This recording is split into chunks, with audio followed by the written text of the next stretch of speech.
আজকে আমি আপনাদের জন্য পুঁই শাকের আরও একটা রেসিপি নিয়ে হাজির হয়েছি। বাঙালি তো পুঁই শাক ভীষণ ভালোবাসে, আমিষ নিরামিষ দুরকমই ভীষণ পছন্দের বাঙালির।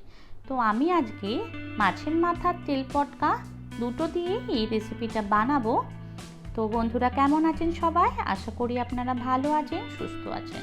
মীনাক্ষীর নতুন একটি রেসিপিতে আপনাদের সবাইকে স্বাগত। এখানে আমি পুঁই শাক নিয়েছি, কুমড়ো নিয়েছি, বেগুন নিয়েছি, আলু নিয়েছি আর নিয়েছি কাঁঠালের বীজ, যেটা কিনা পুঁই শাকে দিলে কিন্তু দারুণ লাগে। তো দেখুন আমি পুঁই শাক কেটে নিয়েছি আর সবজিগুলোও ঠিক এরমভাবে ডুমো ডুমো করে কেটে নিয়েছি আর কাঁঠালের বীজগুলোর খোলা ফেলে অর্ধেক করে কেটে নিয়েছি। এবার আমি মাছের মাথাটা অর্ধেকটা ছিল সেটা আর তেল পটকাটা নুন হলুদ মাখিয়ে নিয়ে সেটা ভেজে নিচ্ছি। তবে অবশ্যই খেয়াল রাখবেন তেল পটকা যেন তেতো না হয়, সেটা যেন অবশ্যই স্বাদটা ভালো হয়, মানে তিতকুটে ছাড়া আর কি, ভালো তেল পটকা হওয়া চাই কিন্তু।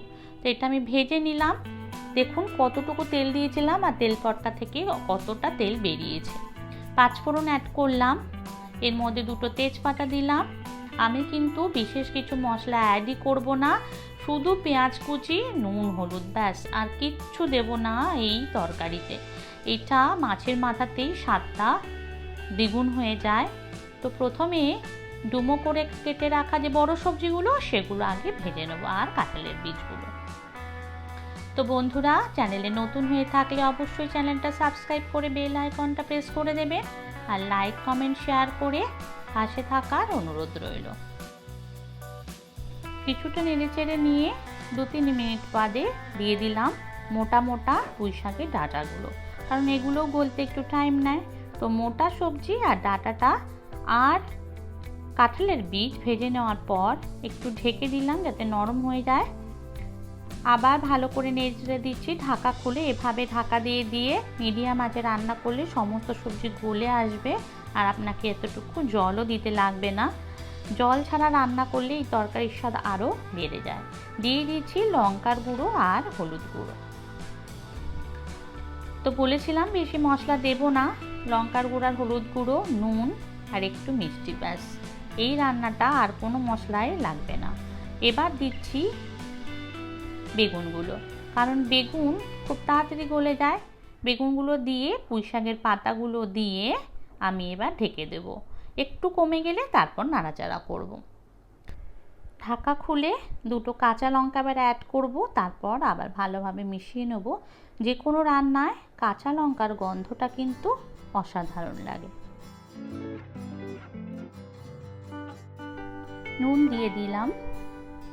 এবার শাকটা আরও নরম হয়ে আসবে, কারণ শাক থেকে জল ছাড়বে। জল কিন্তু একেবারেই দেবেন না এই রান্নায়। জল ছাড়া যদি রান্না করতে পারেন তাহলে কিন্তু স্বাদ অসাধারণ লাগে। এইভাবে ঢেকে ঢেকে মিডিয়াম আঁচে শাকটা রান্না করবেন, কোনো চিন্তা নেই, সমস্ত কিছু গলে যাবে। তবে হ্যাঁ, তেলটা কিন্তু থাকতে হবে প্রয়োজন মতন। তো যদি মনে করেন জলের দরকার আছে তাহলে ছিটা দিয়ে দিয়ে জল দিয়ে চাপা দিয়ে দেবেন।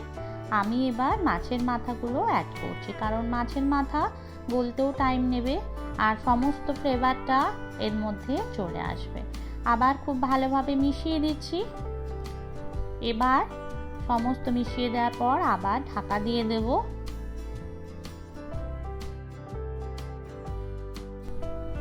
যদি মনে করেন এর মধ্যে অল্প একটু মিষ্টি দিতে পারেন, ভালো লাগবে। তো শাকটা আমার রেডি, দেখতেই পাচ্ছেন সব কিছু মিশে গেছে আর সুন্দর গলেও গেছে। কতটুকু হয়ে গেছে শাকটা, রেডি হয়ে গেল অসাধারণ স্বাদের এই পুঁই শাক চচ্চড়ি, যেটা কিনা দারুণ লাগে ডালের সাথে বা শুধু গরম ভাতের সাথে মেখে খেতে। বন্ধুরা আজ তাহলে রাখি, দেখা হবে নতুন কোনো ভিডিওতে। ততক্ষণ ভালো থাকবেন, সুস্থ থাকবেন, ট্রাই করবেন রেসিপিটা অবশ্যই, আর আমাকে জানাতে ভুলবেন না। আপনাদের এতটুকু সহযোগিতায় আমার কাছে কাম্য। আপনাদের ভালোবাসা না পেলে আমি কিন্তু সামনের দিকে এগিয়ে যেতে পারবো না। তো bye bye, bye bye everyone.